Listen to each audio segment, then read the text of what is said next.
بیوی کے ساتھ پریگننسی کے دوران خوش رہتے ہیں تو پری میچور بچے ہونے کے چانسز کم ہو جاتے ہیں. اور دوسرا، عورت کا جو بلڈ پریشر شوٹ کرتا ہے بچے کے دوران پھر وہ شوٹ نہیں کرتا، اس کا بلڈ پریشر زیادہ نہیں ہوتا. اور تیسری ریسرچ یہ تھی کہ ایسی مائیں جو پریگننسی میں خوش رہیں ان کے بچے پہلے سال میں نہیں مرتے. اکثر وہ بچے پہلے سال میں مرتے ہیں جن کی مائیں پریگننسی کے دوران ڈپریسڈ رہتی ہیں، پریشان رہتی ہیں. تیسرا point, keep your wife active during the last trimester. جو آخری 3 مہینے ہوتے ہیں حمل کے، اس کو لاسٹ ٹرائیمیسٹر کہتے ہیں. اس میں عورت کو ایکٹیو رہنا چاہیے. اس وقت بیبی کا سائز بھی کافی ہو چکا ہوتا ہے اور موومنٹ کافی مشکل ہو جاتی ہے، پینفل ہو جاتی ہے. مگر عورت کام کرتی رہے، ہلتی جلتی رہے، اس سے پھر نارمل ڈلیوری کے چانسز زیادہ ہو جاتے ہیں.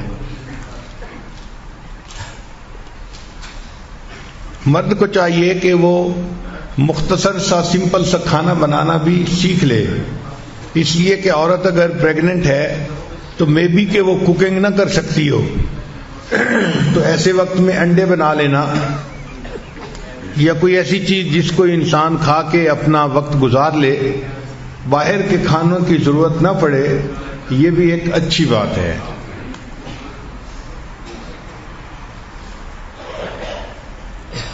یہ بھی خاوند کی ذمہ داری ہے کہ جب عورت پریگننٹ ہو تو اس کے لیے اور ہونے والے بچے کے لیے اللہ سے دعا مانگے.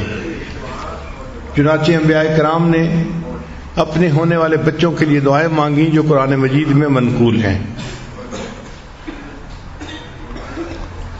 آج کل چونکہ الٹرا ساؤنڈ کافی ایڈوانس ہو چکا ہے اور کافی پہلے جنڈر کا پتہ چل جاتا ہے، تو اگر پتہ چل جائے کہ بیبی گرل ہے یا بیبی بوائے ہے تو اس کے حساب سے جو چیزیں ہوتی ہیں وہ بھی خرید لینی ایک اچھی چیز ہے. یہ وہ کام ہیں کہ جو بیبی کے برتھ سے پہلے کرنے پڑتے ہیں.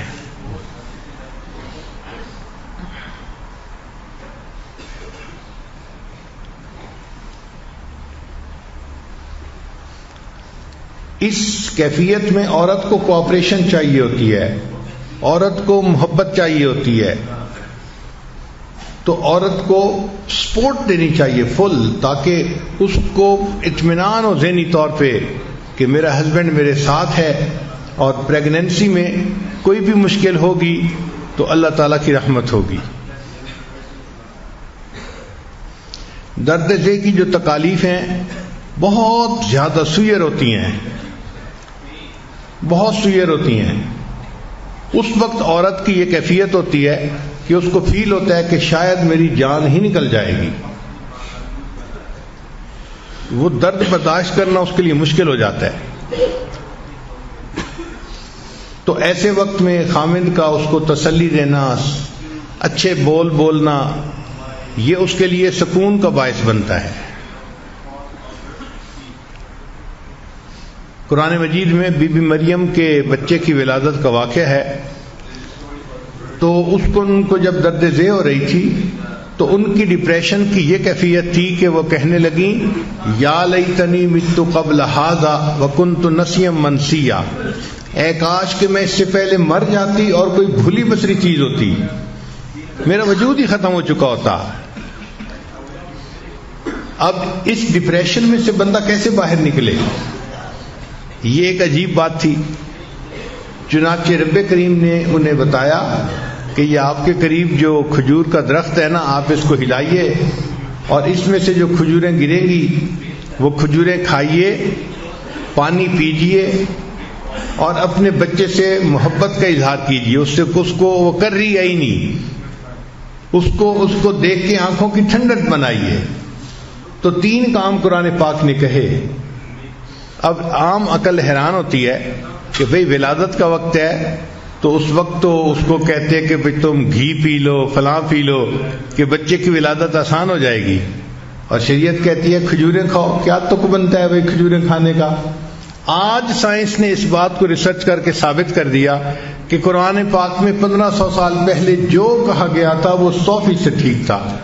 اس لیے کہ اس وقت عورت ڈپریشن میں ہوتی ہے اور ڈپریشن سے نکلنے کے لیے اس کے برین کو خوراک چاہیے، اور برین کی جو خوراک ہے وہ شوگر ہے. برین کی خوراک وہ پروٹین نہیں ہے یا کوئی اور چیز نہیں ہے، وہ شوگر ہے، کاربوہائیڈریٹس ہیں، اور جو کھجور ہے یہ صرف کاربوہائیڈریٹس ہے. اس لیے جب بی بی مریم نے کھجوریں کھائیں تو وہ پوری کی پوری غذا ان کے برین کو ملی، اور جب برین ڈپریشن سے نکلا تو بیبی بھی آسانی سے ہو گیا. تو اس وقت میں میٹھی چیز کا کھانا بھی ولادت میں سہولت کا سبب بنتا ہے. ایک صحابی نے اپنی والدہ کو گرمی کے موسم میں اپنے کندھے پہ اٹھا کے اس طرح حج کا طواف کروایا کہ ان کے اپنے پاؤں کے نیچے جوتی بھی نہیں تھی. تو نیچے سخت گرم پتھر تھے، پاؤں جل رہے تھے اور پاؤں میں چھالے بن گئے تھے. پھر وہ نبی علیہ السلام کی خدمت میں حاضر ہوئے. اے اللہ کے حبیب صلی اللہ علیہ وسلم، میں نے اپنی والدہ کو اپنی کمر پہ اٹھا کے اس طرح حج کروایا ہے کہ میرے پاؤں میں جوتی بھی نہیں تھی، سخت گرمی میں تکلیف اٹھا کے میرے پاؤں میں چھالے بن گئے، میں چلنے کے قابل نہیں رہا. اے اللہ کے حبیب صلی اللہ علیہ وسلم، کیا میں نے اپنی والدہ کا حق ادا کر دیا ہے؟ تو نبی علیہ السلام نے جواب میں فرمایا کہ جب تمہاری ولادت کا وقت تھا اس وقت تمہاری والدہ کو جو دردیں اٹھ رہی تھیں، ہو سکتا ہے کسی ایک درد کا بدلہ تم نے ادا کر دیا ہو. اور والدہ کے اوپر تو اس وقت کیا کیفیت ہوتی ہے یہ ماں ہی جانتی ہے. بچے کی ولادت کے وقت اس کے بس میں نہیں ہوتا، اسی لیے جو ہے اس کو اس وقت سمپتھی کی ضرورت ہوتی ہے. مردوں کو کیا پتہ کہ عورت کے ساتھ کیا گزرتی ہے.